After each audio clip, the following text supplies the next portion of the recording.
Welcome, everyone. Going to give us a few seconds here to allow people to log in. But welcome to the Enhanced Long Duration Energy Storage Modeling webinar.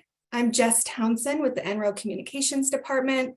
I'm just going to take care of a few quick welcome and housekeeping items and then pass you over to your panelists today.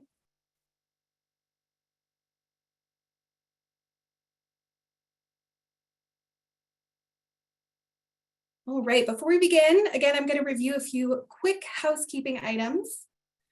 First, this meeting is being recorded.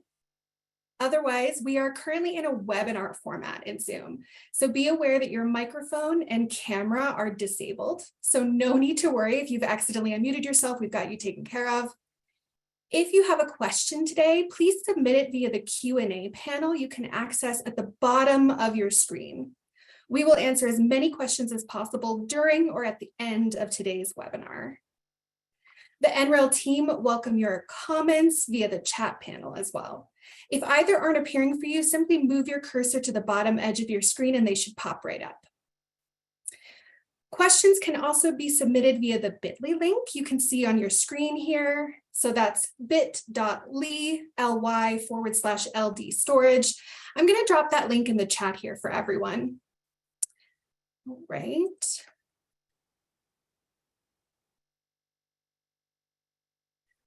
Otherwise, with that, I will pass the mic to your host for today, Brady Cowistall with NREL.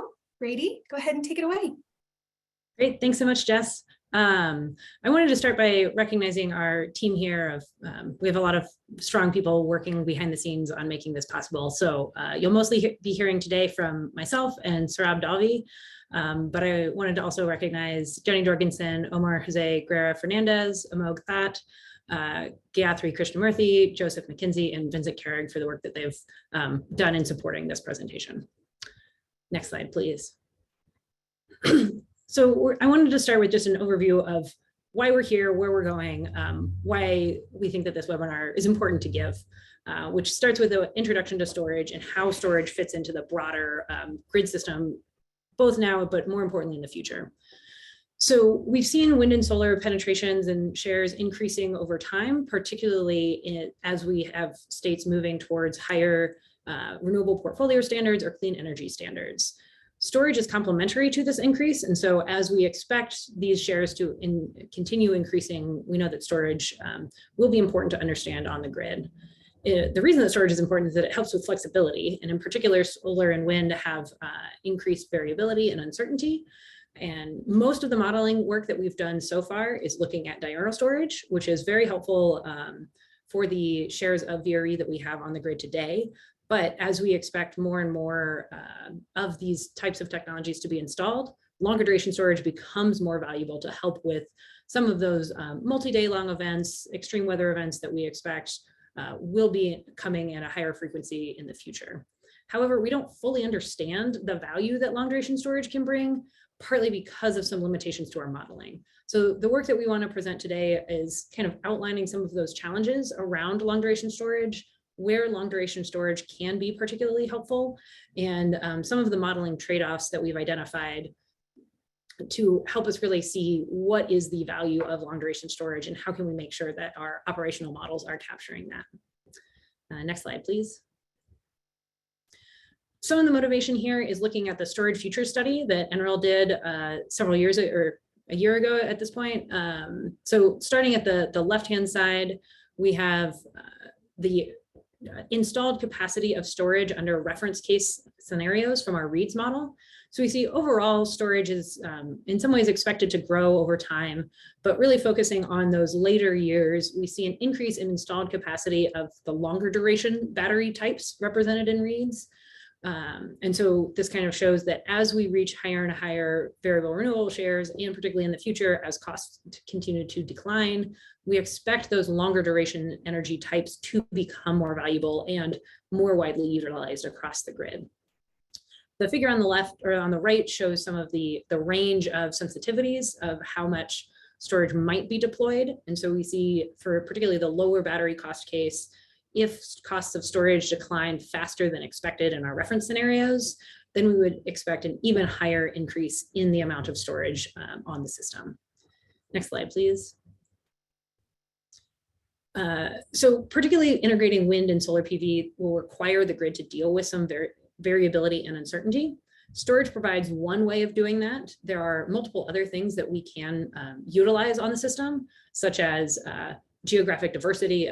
As we have more resources across many different areas, we can see that that will help provide some aid to the variability of smoothing that out. We can also utilize improved forecasting, so improving the uncertainty around both load and wind and solar in the future. There's also load flexibility, integrating with neighboring resources to help share some of the burden of that variability and uncertainty. But particularly with declining solar storage costs, we expect storage to provide a key aspect of that need for the grid. Next slide, please. So thinking about storage and what it can provide to the grid, there's a wide variety of resources that it helps with today. Their energy and capacity, operating reserves, and then other types of resources.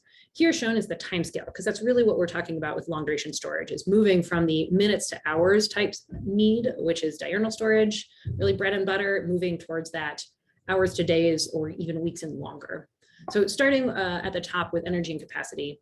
Energy is really what we think of with storage today of shifting in time. So we have energy arbitrage is another term for it, of moving energy from, say, 1 hour, minute in the day to another, shifting around when there's times of overgeneration to times of higher load. Firm capacity refers to a need for the grid to provide capacity for the system during times of system stress on a firm or expected basis. This tends to have longer timescales associated with it and is frequently represented in our capacity expansion models. Operating reserves provide a flexibility for the system in meeting any sorts of uncertainty that comes on the grid, or any sort of challenges that might arise due to misforecasts or outages or things like that. So frequency response reserves are really the shortest timescales. We typically don't represent those in the operational models that I'm talking about today, but I did want to mention those. Regulation reserves help deal with minute-to-minute mismatches between generation and forecasted and load, and kind of that minute-to-minute mismatch. Contingency reserves are there to provide some amount of backup for if there is a contingency or an event that is needed to be met by the system, such as, say, a power line going down, a generator having a forced outage, things like that. Ramping reserves are becoming more and more utilized. One key example is, say, in California. This is particularly aimed at dealing with some of that hour-long uncertainty from wind and solar. And again, operating reserves tends to be at that minute to hour time scale. So diurnal storage provides these particularly well, but long duration storage would also be able to play in some of these markets. The other reliability services that we look at are voltage support and black start capabilities. These are pretty important for the grid, but also typically not modeled in our operational reserve or operational models. So I won't dive too deep into those, but did want to mention them here. So again, focusing on long duration storage, that's really the hour to day long timescales. So we're mostly focusing on energy shifting, but we will also mention some of the operating reserves. And then a key aspect of long duration storage that we won't be talking about is its ability to provide firm capacity, but that's more on the capacity expansion modeling scales. So next slide. Looking at the timescales in the key differences for these different storages, we'll start with net load. So net load is electricity minus the total variable energy, such as wind and solar. So we see the dashed line represents 0. So on high VRE share systems, we see that the net load might be negative during many times of the year. This negative time period or negative net load is any time that there might be an opportunity for charging for any storage device. Anything positive is the remaining demand that must be met by by either traditional resources or by storage. So these dispatchable resources that can be called on and don't have this variable component to them. So we see here across the entire year, the net load varies fairly significantly. We see even within the day, there's some cycling between positive and negative net load. And then we see somewhat of a seasonal mismatch between more hours of negative net load, and this middle part is the These are hours of the year, so 1 through 8760. This is roughly the summer is the highest part of negative net load. And then we see more positive net load hours during the winter time or the beginning and end of the year. Next, please. Again, most of our modeling to date has been around short duration storage, which we define as up to 10 hours of discharge duration. So this next plot here shows how we would typically operate a diurnal storage. So we charge the storage during the excess surplus during the middle of the day, typically around excess solar hours, and then discharge that in the evening time when there's higher load and a reduced or lack of solar depending on the time of day. Next is our long duration energy storage. You can do the next slide. There's a lot of debate around what counts as long duration storage versus short duration and seasonal storage. For this work, we defined long duration storage as 10 to 24 hours of duration. So it would be able to discharge for between 10 and 24 hours continuously at its rated capacity. This next figure shows the scale of long duration storage tends to be on the day to week type scales. So we might be charging during one day and then discharging later in the week to help with some sort of longer term event, say cloud cover coming through for several days, or just helping with that more the longer than diurnal mismatch.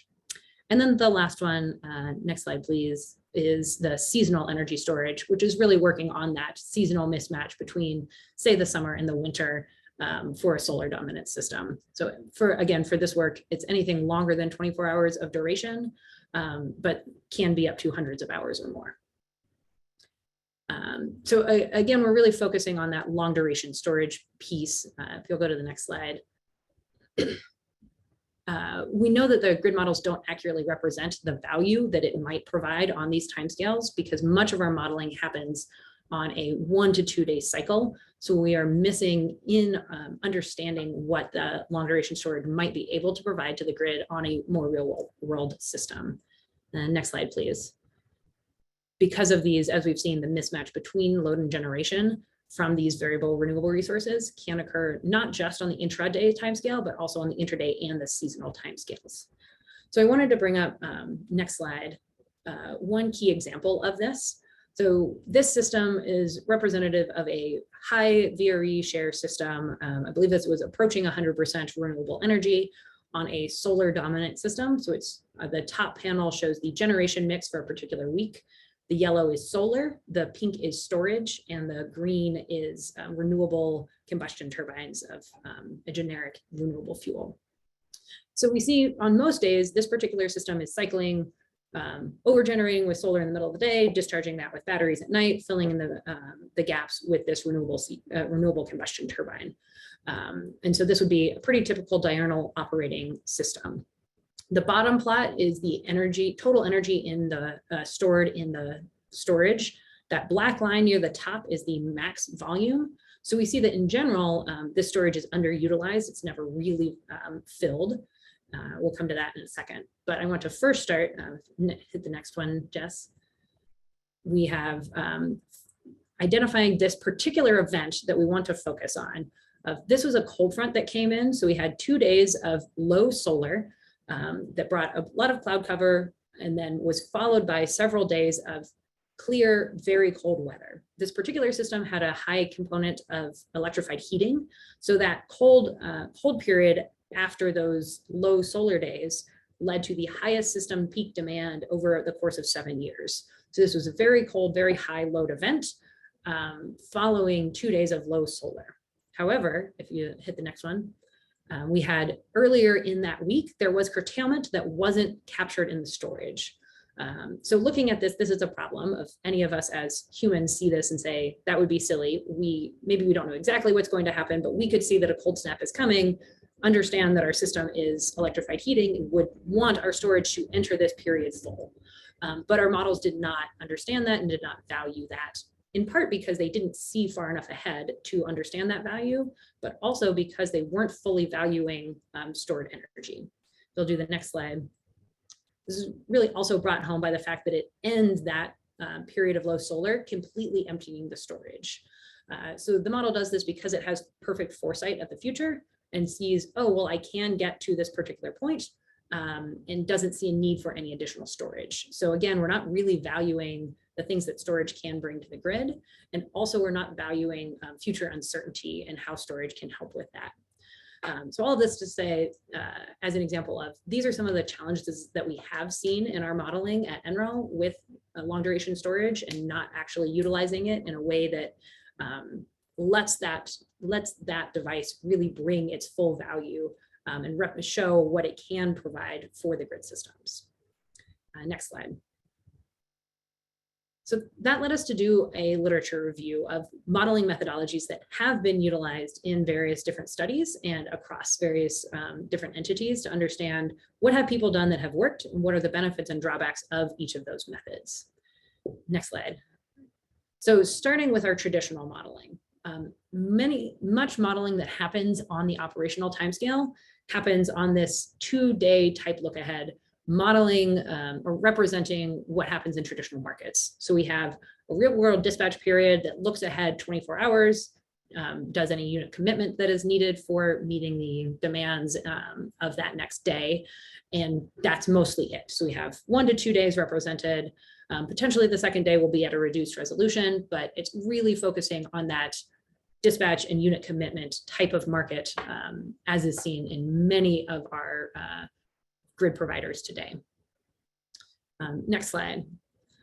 So there's 3 different methods, or I guess 4 different methods that we want to walk through as potential upgrades to this traditional method for long duration storage. The first one that I want to talk through is extended optimization. So this is really a very straightforward extension of our current traditional approach, which is instead of looking 1 day ahead, you look multiple days ahead or more than multiple days ahead. So we have, say, the most basic of this would be you have your real-time modeling and then 1 day of unit commitment followed by a second day with a look ahead period. So you're using 2 days of future knowledge to inform your current dispatch.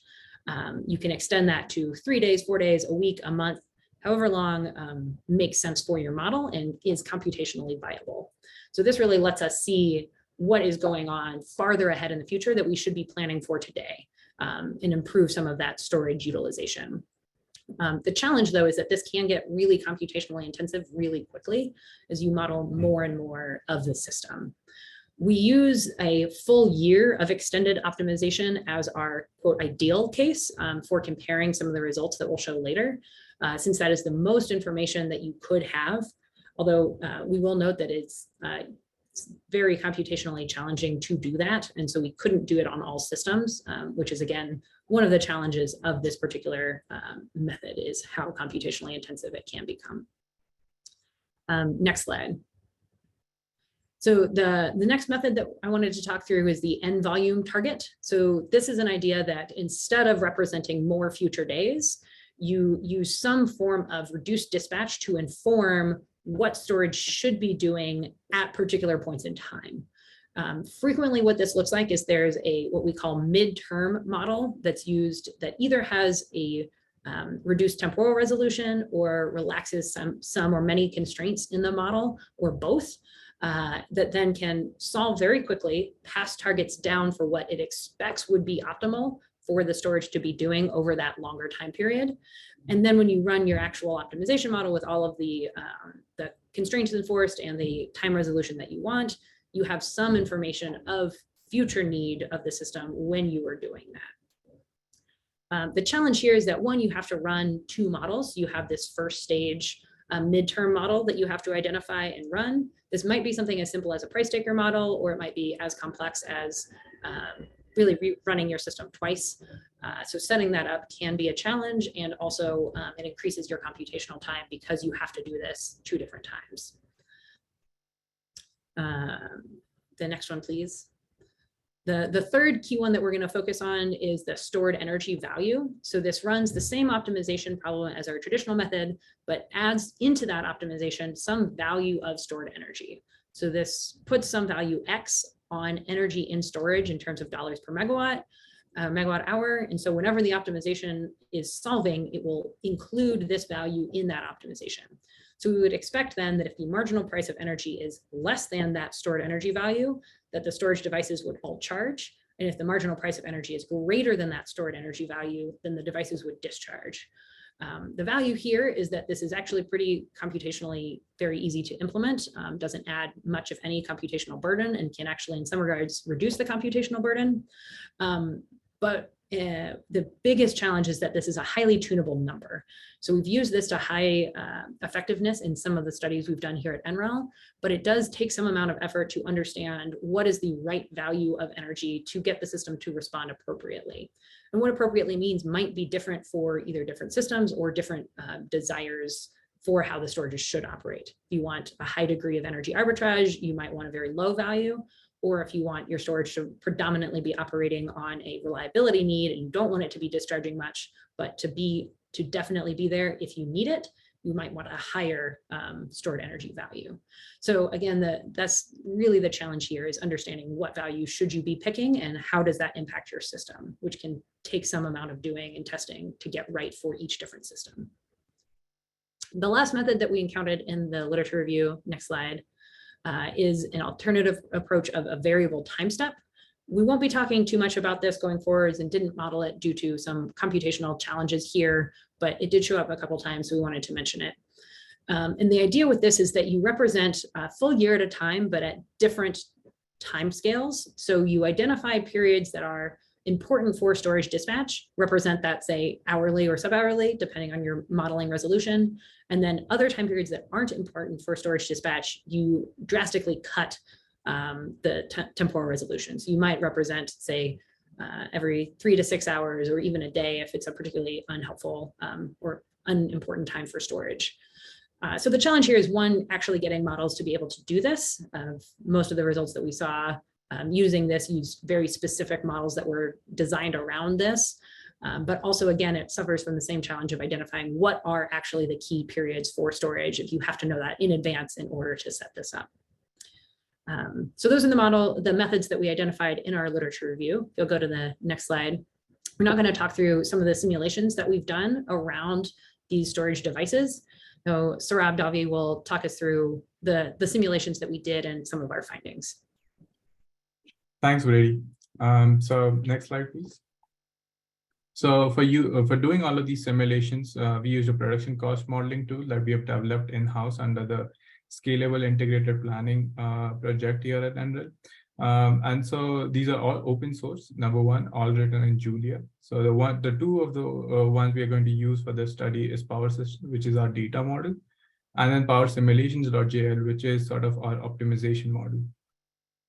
So next slide, please. So two of the test systems that we are using. So first one of them is the 5-bus PJM test system.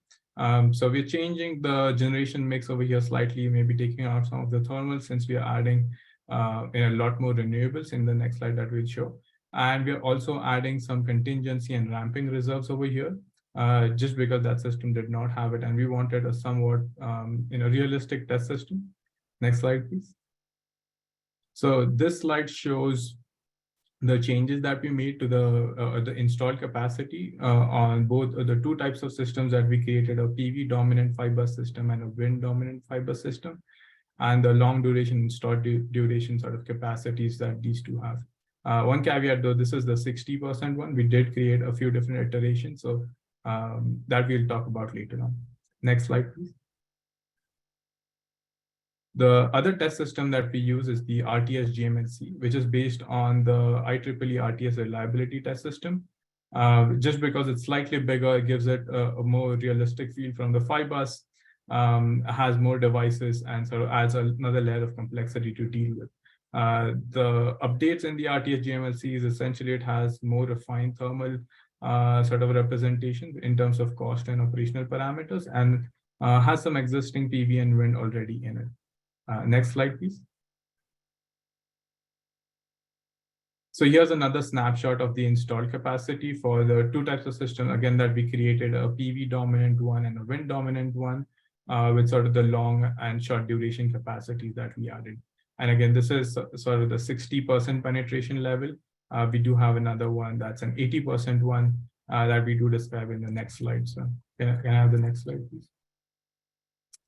So yeah, talking about the scenarios, like I showed, we created sort of 4 different types of variants of these 2 test systems. A 60% win, a 60% PV system, and then an 80% penetration with wind and PV dominance. Few of the assumptions before we start diving into the results is we assumed a copper plate transmission model. So the other thing is also for the extended horizon or the extended optimization horizon methods, we also assume perfect foresight for the load, PV, and wind. And lastly, the storage devices that we added to these are just a single storage device. And again, all of this has to do with like reducing the computational complexity that's introduced by every one of these different pieces. And we wanted to mainly focus on studying these different sort of methodologies that were described by Brady, and to compare, based on metrics like total cost, computational time, memory usage, VRE curtailment, and so on. Next slide, please. So on this slide, we sort of go through some more detail on the scenarios that we want to compare over here. So the first one is the ideal case where the optimization horizon is sort of the entire year. But there's a small caveat with that too is since you make the optimization the entire year and we are solving a unit commitment model for that time period, it's not always possible to be able to get to the true optimal solution.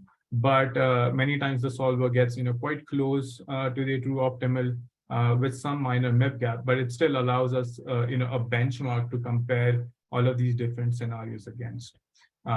So the next one is the traditional approach where we just have a 24-hour optimization window and then a 24-hour sort of look-ahead horizon.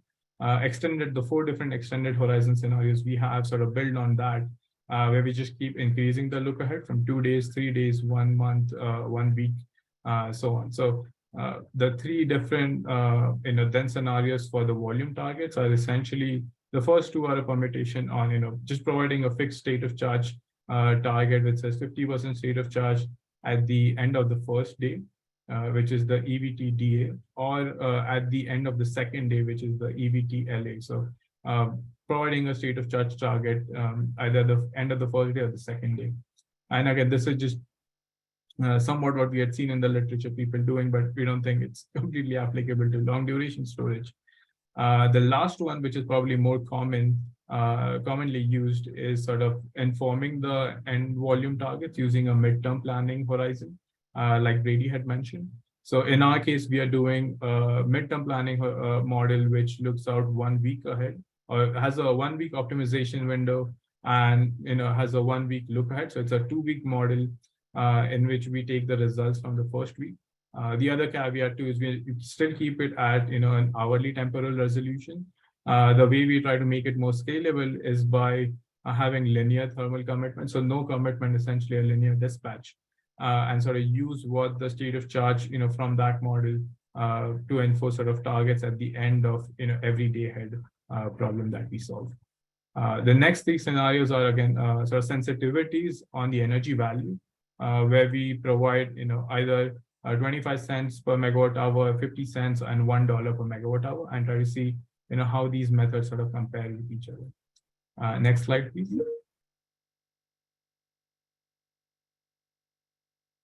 And yeah, one thing I did forgot to mention, for the long duration storage, we use 70% efficiency. For the short duration storage, we use 85% sort of round trip efficiency, just to differentiate between those 2.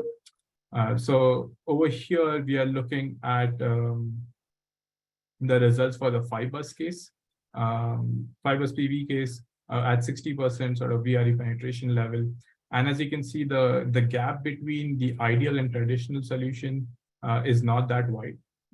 And one more thing I wanted to introduce before we dive into the results. On the left-hand side, we are comparing production cost in millions of dollars. On the right-hand side, we are comparing CPU time and maximum memory utilization for each one of these methods. The light blue bars are the extended horizon methods. The dark blue are the end volume target methods, and then the green bars are the energy value ones. So in this case, at a 60% sort of penetration level or integration level, we don't really see that big of a difference in how each one of these methods turn out, and that's probably because the long duration storage is not really doing a lot of intraday arbitrage. Next slide, please. So in this case, now we move on to the 80% PV sort of 5-bus system. And looking for the results of that, now we do see there's a distinct gap between the traditional, which is the dotted line, and the ideal case, almost 11%. And we do see a trend in the extended horizon results, where the longer the look ahead period is, the more closer it's able to get to the ideal solution.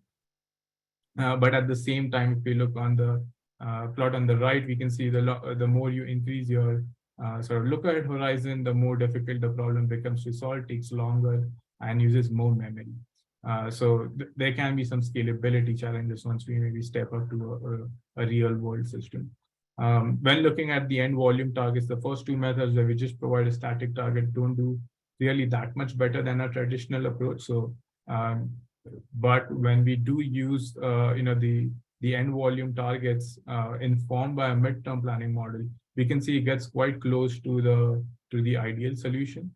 And on the right hand side, if we compare, the CPU time is not as much as like the 1 week extended horizon solution, where they both sort of end up on the same total of production cost, but one method is able to achieve it much faster.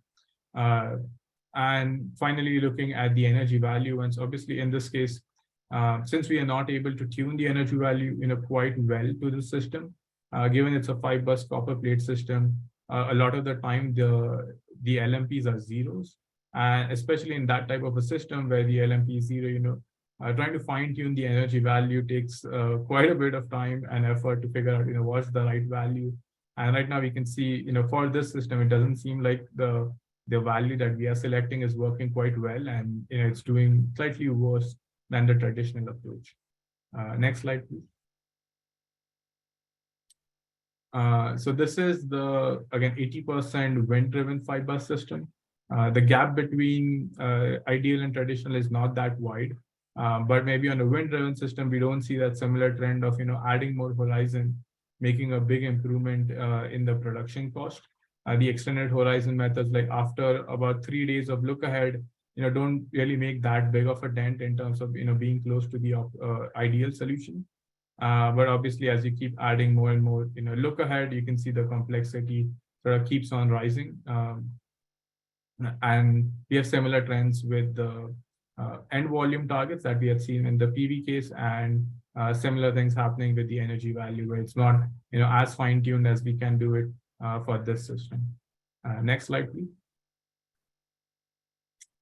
So this is now looking at the 60% PV RTS system. So number one difference maybe you guys can notice is that we don't have an ideal solution over here, because trying to solve an ideal solution for this type of a system has some scalability challenges. So even if we let it run for more than 2 days, the model comes up with a solution which has a relatively very high MIP gap. So where you might end up in a situation where if you were to show the results, the ideal would be worse than the traditional. So that's not what we wanted to show. That's why we skipped it over here. The other thing we have also skipped is the 1 month look ahead. So that sort of highlights that the extended horizon methods, as you start scaling up to a bigger and bigger system, having longer look ahead is not really going to be possible or computationally tractable to solve. But even on the 2 days and 3 days of look ahead, you can see compared to the traditional approach how drastically the computational time sort of starts increasing as you start layering on that complexity. The other thing too is we can see most of these methods also don't have a very big impact. A lot of them are quite close to the traditional approach in terms of production cost.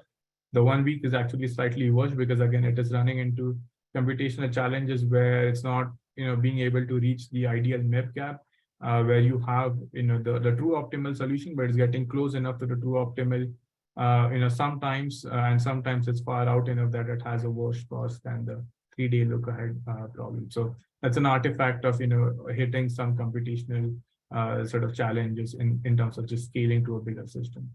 The other two methods on the end volume target, we see again a similar trend where if the end volume target is informed by a midterm planning model, it does slightly better, but again, not that big of an improvement.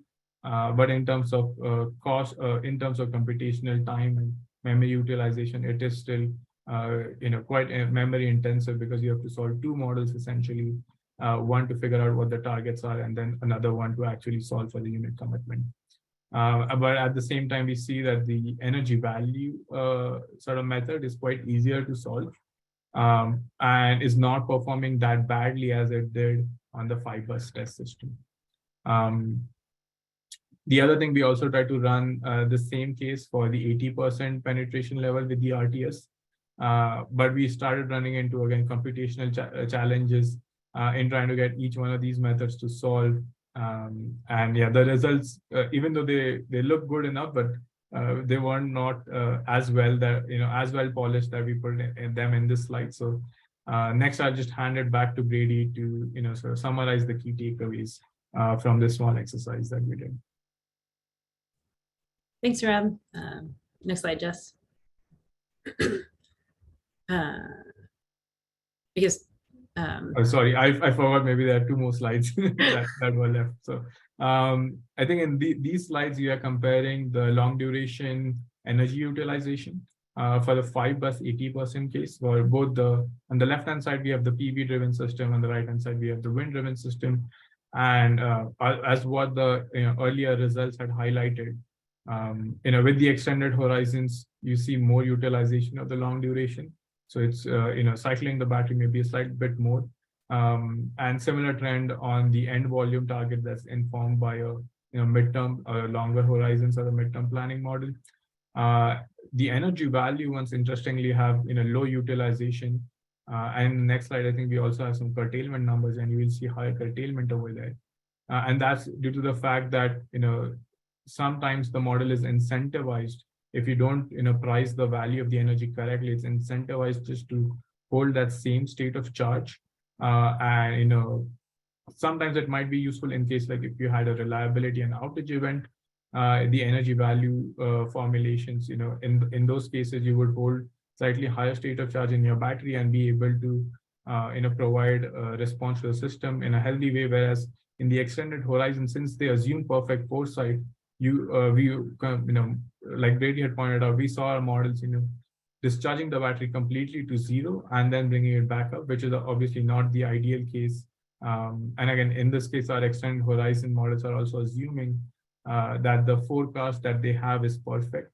So in case there was some forecast error and we were to do some real-time simulations that we haven't done here, to simulate the forecast error, I think that we might see slightly different results again. Next slide, please. So yeah, like I said, this slide is again comparing the 5-bus 80% result that we have for the wind and PV driven systems. On the left-hand side, where the PV driven, where we see the longer look-ahead models, have a lower curtailment, but then the models that had higher costs also have higher curtailment because they're not able to, accurately capture that value of those curtailed energy and charge up the battery. So in time, 2 or 3 days later, when it's needed, you have something in the battery to discharge. On the wind-driven system, I think there's a similar trend over there, where the ideal solution that you might see some of these plots are slightly lower than the ideal solution, and this is a case where the ideal did not get to the actual, true optimal, but it's close enough to the optimal. And in some of our, scenarios over here, we can see the extended horizons and the energy target informed by an MT model perform slightly better in terms of curtailment than the ideal case. I think these are the last set of slides, and I think now Brady can take over now. Thanks, Rob. So some of the key takeaways that we want, hopefully you have heard from us during this presentation, are that first, we do think that long duration storage is a very key source of flexibility for the power grid. And in particularly, as we get to higher shares of variable renewable energy, these types of resources will become more important, and modeling them accurately can actually have a pretty big impact on your power system and understanding what value they might bring.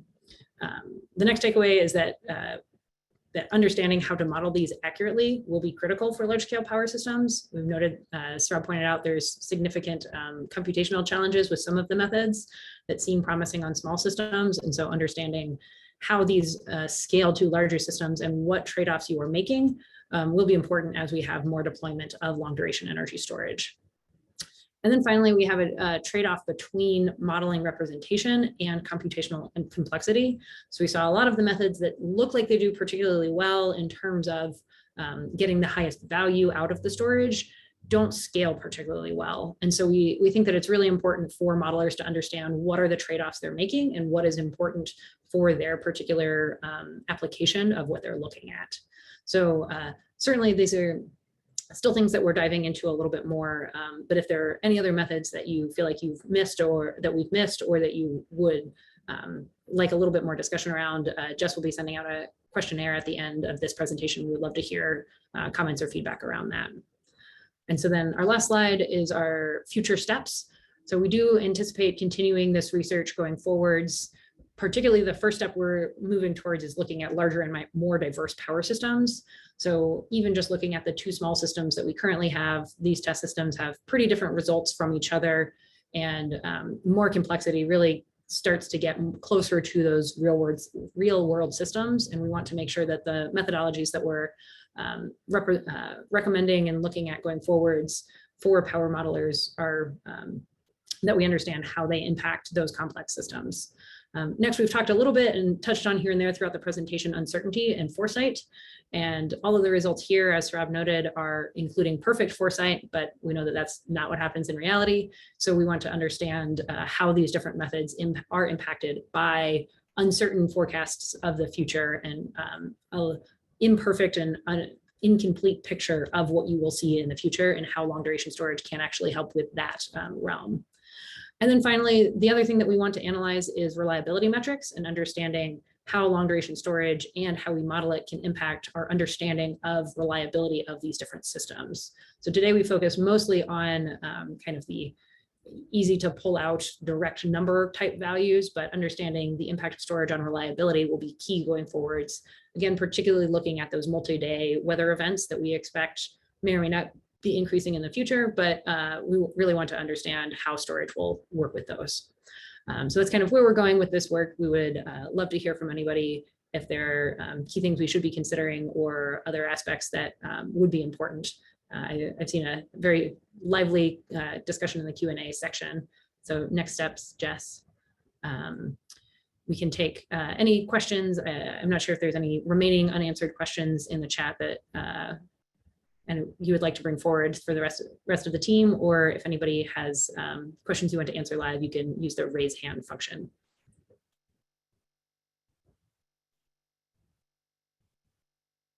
And Brady, it looks like we have one question in the chat I can serve up for you. Sure. Great, it's kind of modeling useful in a local utility company planning. We are in an IRP process. I'm a lay person and try to understand how storage will help us use my renewable energy.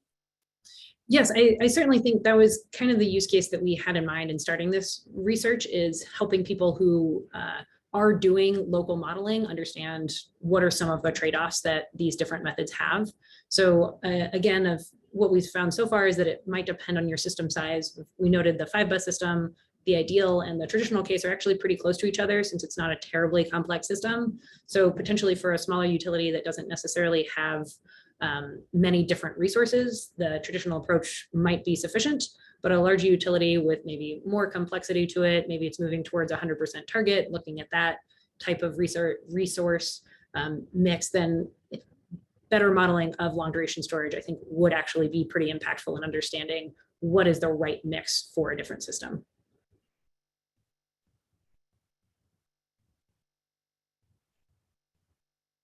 It looks like someone can't see the raise hand function. Jess, I don't know if that.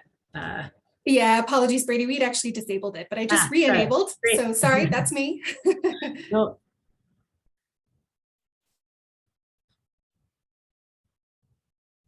and I see a question of which of these models would you recommend deploying right now? We don't necessarily have a strong recommendation. That is the goal of this next year of work for this project, is to come up with our recommended case. I think we're still working on moving towards those larger scale systems to understand how these different methods, as well as a couple others that we are hoping to test as extensions of these methodologies, how those compare on those more complex systems. So I would say stay tuned. Hopefully we'll have a report out on that and our recommended case going forwards. We will also be releasing these as packages in the SIP model. So if you're interested in seeing how we actually implemented these, that will also be coming later, I believe later this year, or early next year, in terms of years, fiscal years, not calendar years, since we're at the end of this calendar year. But yeah, stay tuned and we should have that. All right, Brady, it looks like we have some raised hands. That's all right with you? Sure. All right. Harry is first. Harry, I'm going to allow you to talk. Can you hear my voice? Yep. Oh, perfect. Thank you, Brady. Insightful presentation. I think I had a lot of questions in the chat window. I wasn't sure whether we could get to speak at the end, but I'm with Mitsubishi Power Americas and work exclusively on modeling long duration storage, especially with green hydrogen, capturing the seasonal arbitrage compared to daily arbitrage with batteries. And I do use Plexos, and I was mentioning in the chat, the only way you're going to capture seasonal arbitrage is if your model's planning horizon, it has to include the 8760 hours. And then one problem, and you can choose either to do LP or mixed integer, depending on whether you want integer number of expansions or you're okay with an approximate fractional expansion. That really does not matter as much. But what we have figured out over the last 2 years as we've done extensive seasonal modeling, seasonal storage modeling, especially using Plexos, yeah, there's no way you can escape not modeling the 8760 in a single problem. That obviously leads to your NP hard issue in computational complexity. Some of the ways to overcome that, as I'd suggested, would be to aggregate generators, reduce your problem size. And I have seen when you have 8760 and given n number of generators, as long as your the coefficient matrix in the LP or the MIP problem is like 1,000,000 by 1,000,000, it is still solvable within a matter of hours, I would say, and that hours could be anywhere between 4 to 10 hours or so. Beyond that, it's very difficult computationally to solve, even if you throw as many processors as you can. But those are some of the topics, and I know we can't do justice to that, and I'm not expecting an answer in the next minute or so. It's a very deep topic, and happy to keep discussing in other sessions. But yeah, just want to know your thoughts on that. Yeah. No, I would love to continue that discussion and hear what y'all have been working on, because that's certainly part of the challenge. Is this work was all done with SIP, but we have done similar work in Plexos as well, and we use Plexos a lot at NREL. So we are aware of some of those challenges that you mentioned. And I guess I will just say, of teeing up some of our next steps, is we're trying to come up with some methods that would not necessarily require you to model the full 8760, but still get reasonable results. That was part of our motivation for starting this project as well. So yeah, we certainly don't have an answer to that yet, but we're hoping to start diving into that a little bit more and seeing are there methods that tweak these methods slightly that get you a little bit better result, but don't necessarily have that same computational challenge. Wonderful, thank you. Yep.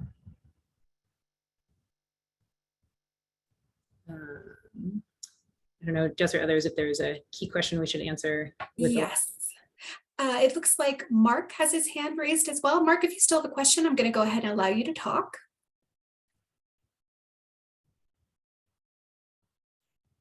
Hi. Yeah, I'm Mark Roost with Sustainable Energy Inc., and we are working on ceramic semiconductor batteries and solar. So we're looking at very low costs for that, which means a good deal of possibility for long duration storage. But the thing that I want to focus on here is that we're actually focused on fleets as the initial market, and putting up enough solar canopy with stationary storage to power the fleet and to power the building and the fleet both almost all the time, and then so the grid would just be a backup.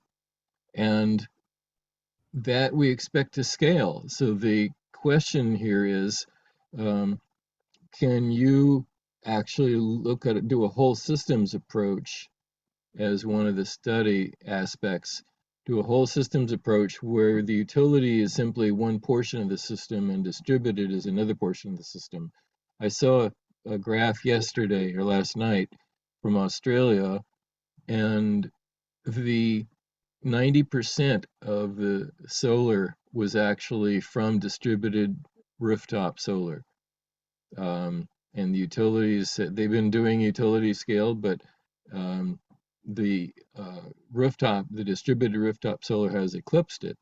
And I would be adding canopies over parking and driveways, as well as the rooftop solar. So it's important to us to be able to understand how to model that, or to get modeling done from NREL or others that would help us plan for that and understand how we need to design the systems so that it works optimally, and so that it's optimal economically as well. Mm-hmm. Any thoughts about that?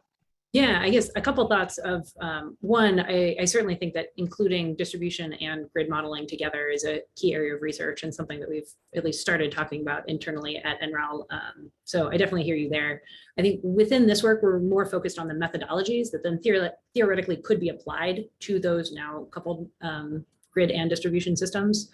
So I think that won't be something that we're looking at here, although I certainly think it is important, and hopefully the work that we do will be applicable to future studies on that. Yeah, no, I am thinking about distributed rather than distribution. So to me, the distribution system is part of the grid, and maybe that was your intention also, and it's just a fluke there. No, I thought that you had been talking distribution connected resources. But yeah, they could be distribution connected because, but the key issue here is that the grid is not going to be able to keep up with the sudden addition of demand. Mm-hmm. And also, it's far better for the customer to be able to purchase the means of production and then have them paid for, and then have the production be free going forward. So that's why it's distributed is the focus, and distribution is basically the backup. Right. Yeah, I think my answer still applies of if you would be looking at the customer side, then that customer could be applying these kinds of models to understand how they should be optimizing their own usage versus if it's the grid versus their solar versus their storage dispatch. So you could have either the customer or whoever is managing these types of distributed systems. Hopefully these methodologies would still apply. But yeah, in terms of, I think that the question of what is the grid going to do with sudden large increases in load from a customer, certainly an important question, but not something that we're going to get into here. Yeah, I think that we might have to be doing that modeling for them, so we may have to learn how to do it, because most of the customers are going to be, especially from the number numerically, most of the customers are going to be small fleets and individual operators. Yep. Yeah, thanks for the comment. I think that's very valid. Thank you. Yep. Thank you.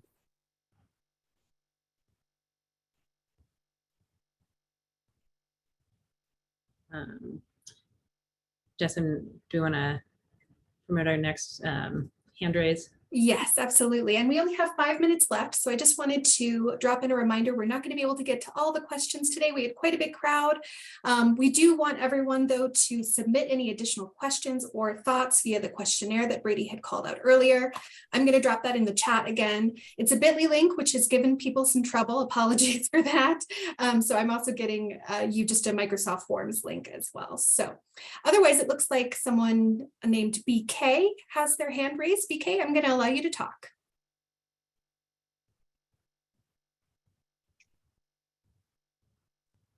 Hello, how are you? Good, how are you? Good. Great, man. My name is BK. I'm from South Africa. So earlier on, I came into contact with an association that looks into elders, and one of the reports they had was on a 24/7 clean PPA. So I'll look through some of the modeling that you've done. I'm not an engineer, so there's some stuff that just flies over my head. So I just want to know from the models that you've presented, if there's any that addresses, the challenges of a 24/7 clean PPA. So that is, I suppose that also is self-explanatory. Yeah, I guess there are several different models that can look into that. Certainly, it depends on the aspect of 24/7 clean power that you were looking at. In terms of planning, we have the REEDS model at NREL that has done a couple different studies looking out to 100% clean and renewable energy. You could also use the SIP model that we've mentioned here a couple of times to do a study of how the system would operate under that type of system. So I would say it more depends on exactly how and what you're looking at analyzing, but multiple models could be used for that, including the SIP system. Okay, that's great. So I assume that the REEDS would obviously be much more useful if you're doing the 24/7 for maybe a grid scale LDES as opposed to maybe a behind the meter type of setup. Right. Yep. Okay, thanks. Yep. All right, it looks like we have another hand raised. Brady, if you're okay taking one more question. Sure. All right, Loon is who has their hand raised next, and apologies if I'm butchering your name. I'm going to allow you to talk. Hi, can you hear me? Yep. Okay, so my question is regarding how detailed are you modeling the battery systems, storage systems? Are you considering the different cost of different technology, different, for example, if you cycle the battery, lithium battery, it will be at certain cost because eventually it will be degrading. Or are you considering like multiple different kinds of cost with the hydro being much easier to be used for longer duration and the lithium batteries for shorter duration?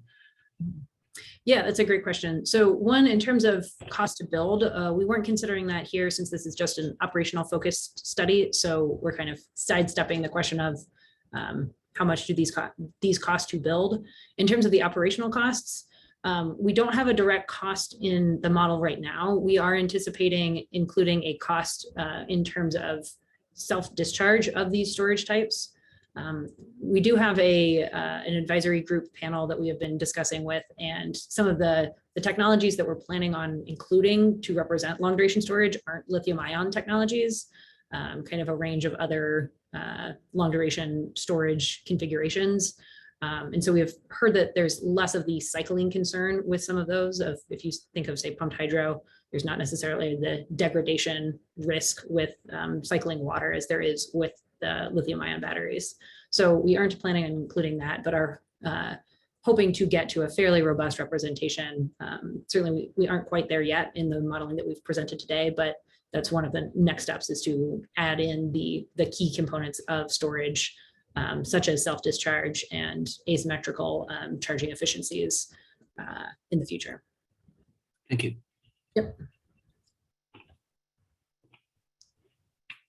Yeah, do we have time for one more question, Jess, or are we running out of time? I think we're right at time. So I was just going to remind everyone, we had a big crowd today, so sorry that we couldn't get to all the questions and comments, but I'm going to drop that questionnaire link in the chat again. If the bit.ly link gives you any trouble at all, that Microsoft Forms link will get you to the exact same destination. That questionnaire is going to be open, so feel free, if you have any questions or concerns, thoughts, now you can drop them in and the NREL team here will get back to you. Otherwise, we will be distributing via email the recording and the slides today in the coming weeks as we get it all edited and put together. So otherwise, Brady, if you have any other thoughts, jump in now. Otherwise, we can say goodbye to our attendees. No, thanks so much for the discussion, everyone. And certainly would love to engage more if people have thoughts or want to continue the conversation. So reach out if you would like to do so. Thanks so much, everyone. Have a good afternoon wherever you might be.